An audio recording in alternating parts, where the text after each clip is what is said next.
Yes po, naniniwala ako na lahat ng nangyayari ngayon is may dahilan kasi nakaplano na po siya sa taas. I mean, lahat po ng nangyayari ngayon is by purpose po.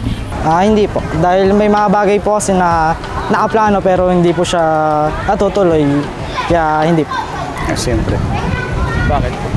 Meron tayong Panginoong lumikha. Yun aking paniniwala. Hindi lang paniniwala.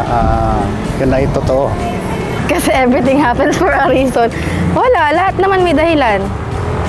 Hindi naman pwedeng biglaan yan. Kasi kapag kinabukasan, like naisip mo yung nangyari na yon, ma-realize mo na, ganun pala, may reason pala or may dahilan pala yon. At ganun. Oo, tol. Naniniwala ako dun, tol. Alam mo bakit, tol? Si tol, di naman tayo mabubuhay nung walang dahilan eh. Di ba? Lahat tayo may dahilan.